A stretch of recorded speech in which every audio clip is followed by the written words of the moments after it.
Today, we're going to unlock the secrets of one of Chinese literature's most controversial and, honestly, most misunderstood masterpieces, Jin Ping Mei.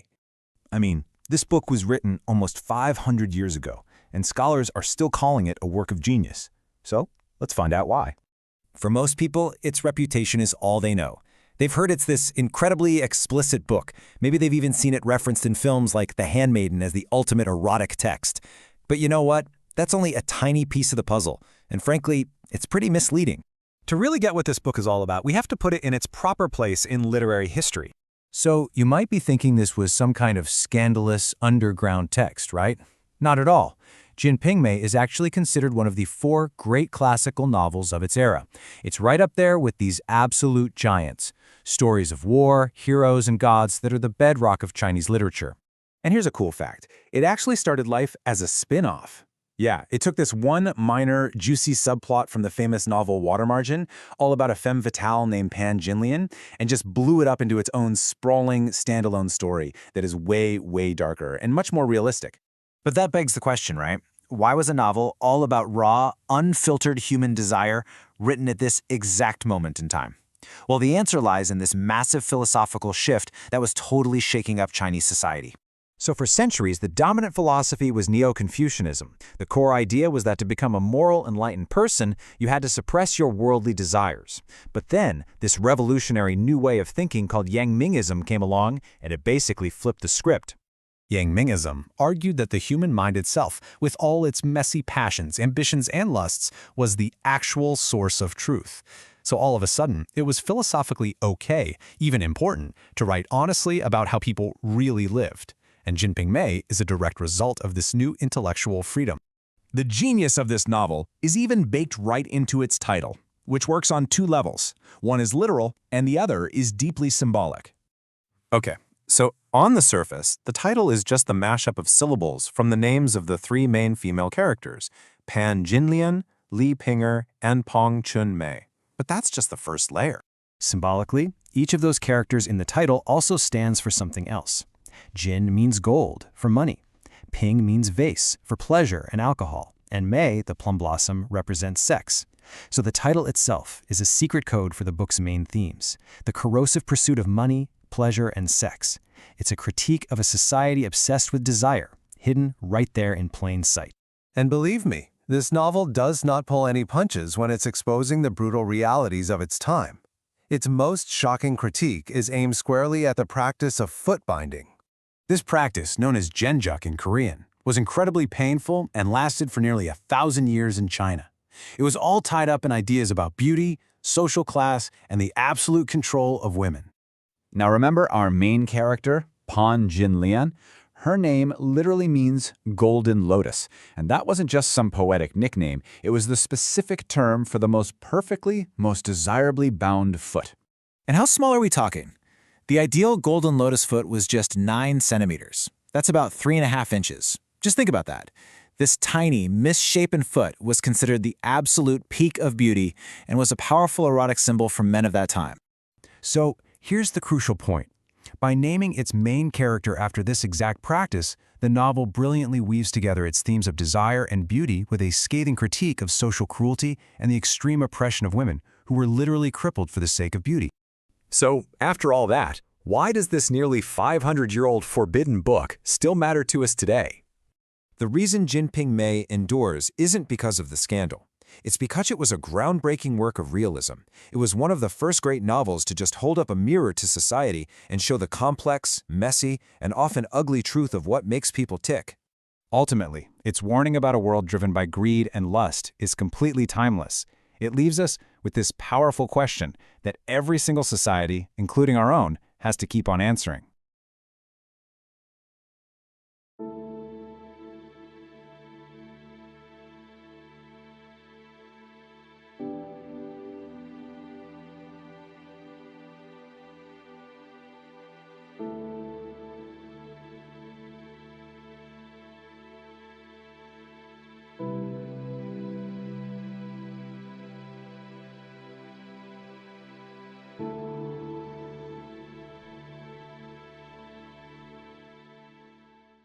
Welcome to The Explainer. Today we're diving into one of the most infamous and important works of Chinese literature, Jin Ping Mei.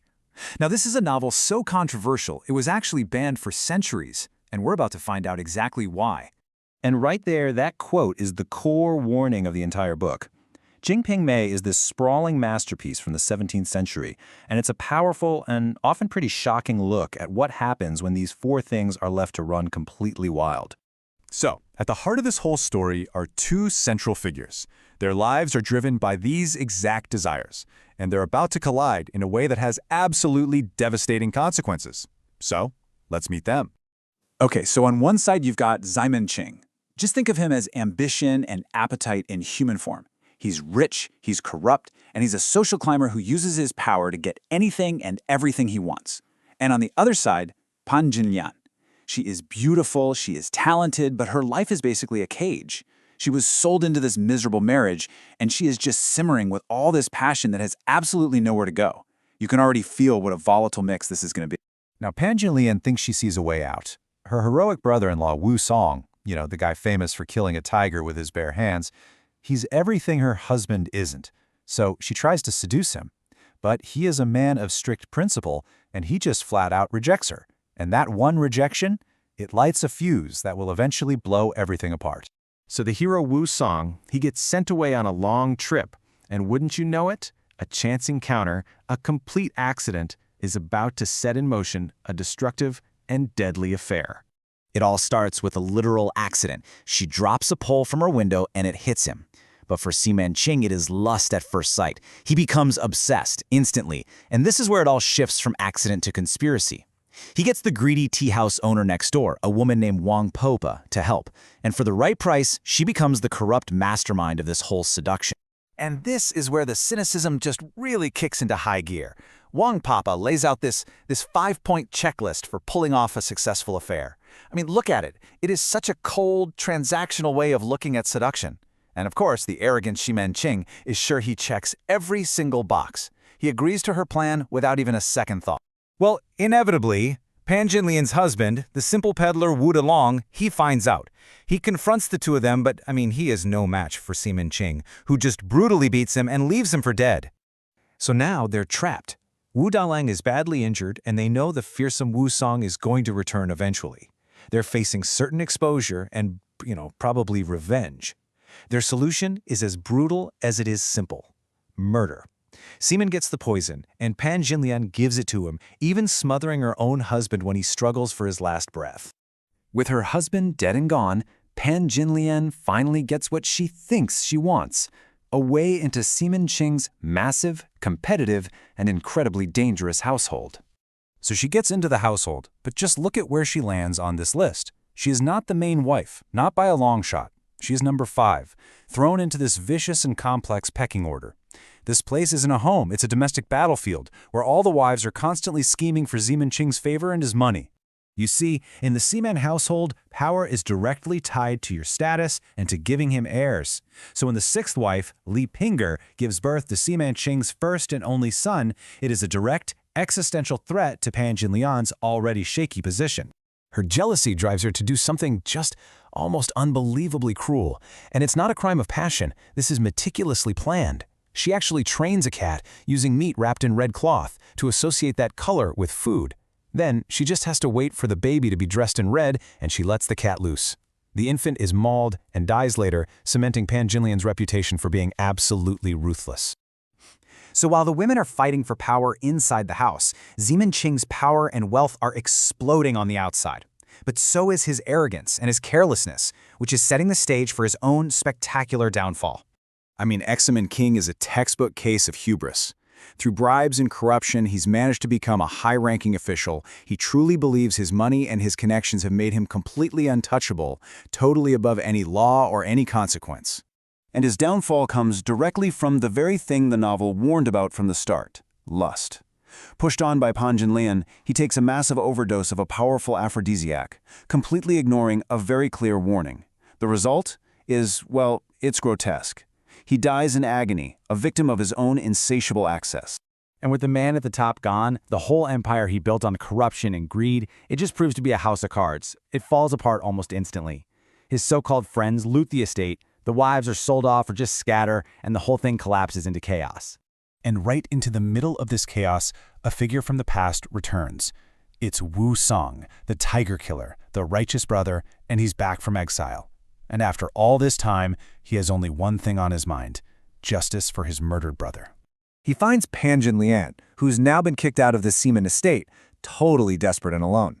But he doesn't come at her with a sword. Oh no, he comes with a lie, a cruel, cruel deception that plays on the one thing she always craved, the promise of a good marriage. He lures her and that original go-between, Wang Papa, to a room. He tells them it's for their wedding celebration. But the room hasn't been prepared for a wedding. It's been prepared for a reckoning. And just like that, the friendly act vanishes. He reveals his true purpose, confronts them with the crime, and forces them to confess everything before he carries out a gruesome, ritualistic revenge. The vengeance is every bit as brutal as the original crime. In this horrifying display of what he sees as karmic justice, he kills her, bringing Pan Jinlian's tragic and violent life to an end at the young age of just 32.